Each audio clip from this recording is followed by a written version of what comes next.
Good morning. Happy Tuesday.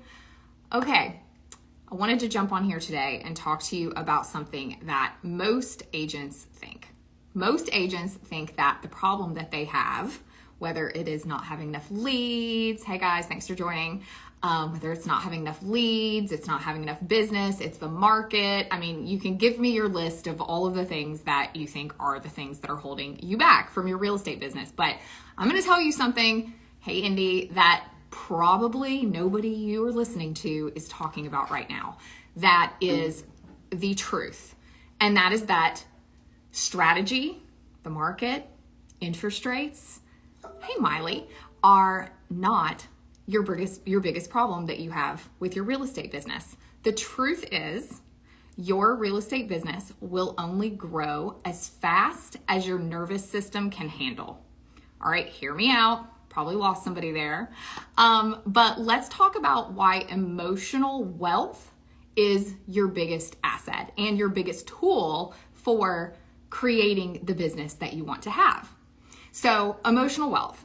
Emotional wealth is your capacity. It's your capacity to stay grounded, to stay clear, to be resourced, no matter what is happening externally, no matter what interest rates are, no matter what your client just said that pissed you off, no matter what your kids' camp schedule just got canceled and all of a sudden you don't have the childcare that you thought you had.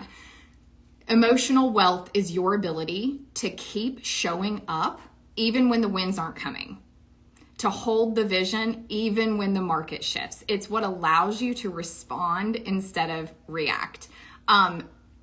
Please say me in the chat if you are a reactor instead of a responder. I mean, I'm gonna raise my hand because I am absolutely guilty of that. But I wanna share a personal story with you here because I have lived and am living this all the time. So like most agents, I got into selling real estate for two critical reasons. Number one, I liked helping people. And number two, I really liked pretty houses. That is as much thought as went into my now 20-year career in real estate. Liking pretty houses and wanting to help people, which is great. There's nothing wrong with that. But what nobody told me, what nobody tells us is that I would get trapped in the same seasonal cycle year after year until I finally broke the cycle. And what that cycle looks like, let me know if you can relate to this, is that every year you start super motivated, new year, new me. Then I get this burst of energy in the spring, but then I'd start to get busy. The chaos would kick in somewhere in the summer when I'm juggling kids, I'm juggling marketing, I'm juggling family pressure, the constant pressure from the industry to keep up. By fall, I would generally start getting down on myself. I would feel overwhelmed. I'd been burning the candle at both ends for too long. Hey, Melissa. And hey, Deborah. And I would feel really overwhelmed in the fall and down on myself. And then in the winter, I would just burn out completely and I'd kind of just stick my head in the sand or whatever the case may be.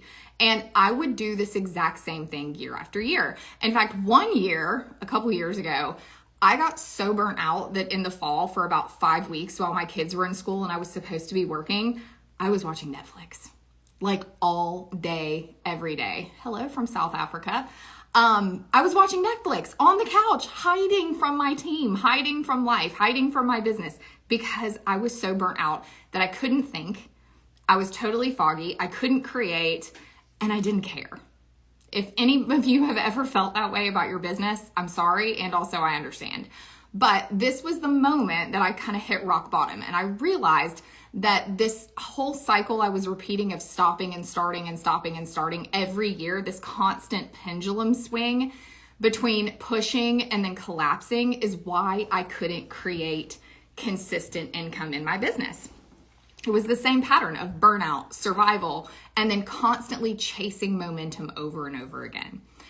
So what shifted for me and what I wanted to teach you about today is that emotional wealth is actually a skill set that you can learn. And inside the collective, I teach the 4 levels of emotional wealth, but I want to give you a preview of that right now. Okay, so if you've got something to write on, please feel free to write this down.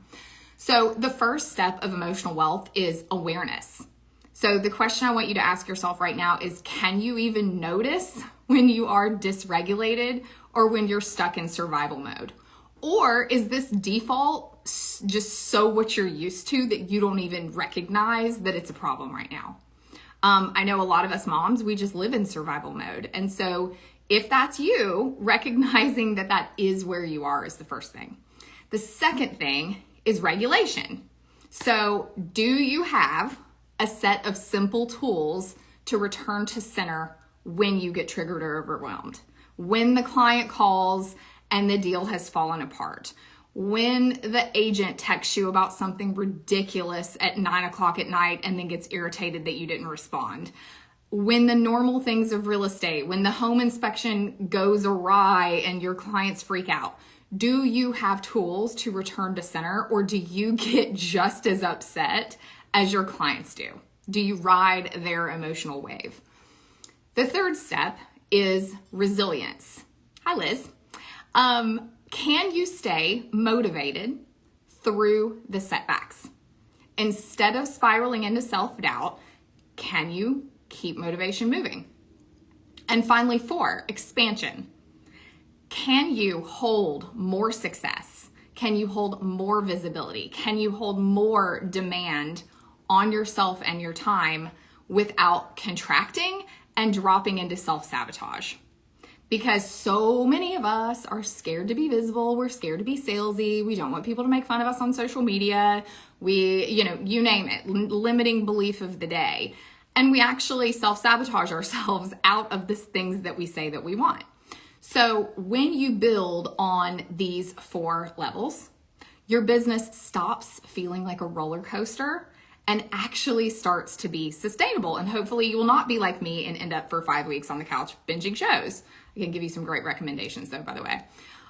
So I would like to invite you to just do a little reflection for yourself this morning and ask yourself, how much is your emotional state dictating your business results? Honest question. Just ask yourself. You don't have to tell me. You're welcome to. But how much is your emotional state dictating your business results? Where are you still in the cycle of pushing and then crashing? There are a lot of agents that I'm talking to right now who have given up on their business because it's summer. I'm talking to so many agents that are like, I am making such a plan for September when the kids go back to school. It's going to be great. Respect. You want to be with your family this summer. You want to go travel. You want to do all of that. But I'm just telling you, you will never be out of the feast or famine money cycles. You will never create consistency in your business until you get to a point that you don't have to check out. That you can continue to run your business in the summer, even though your kids are out of school. That you can continue to build and create momentum in your business, even though you're going on vacation.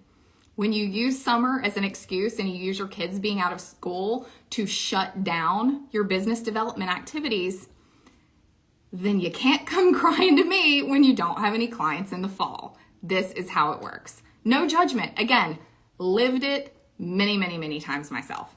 But I would love to help anybody who wants out of that rut break the cycle. That is what I'm all about, is that I want you to know this isn't something that you fix once and you never think about it again. Even now, after building a business that lets me operate in my zone of genius with the systems and the support that keep things running all the time, 365 days a year, whether I'm watching Netflix or not, I still have to work on this every single day. Last week, I took off to Colorado at like the drop of a hat because I could feel my own emotional bank account running low, and I needed to step away. I needed to get quiet. I needed to refill myself so I could come back more clear and more energized. And I did, and it was great. But I just want to remind you, emotional wealth is not a destination, it's a practice.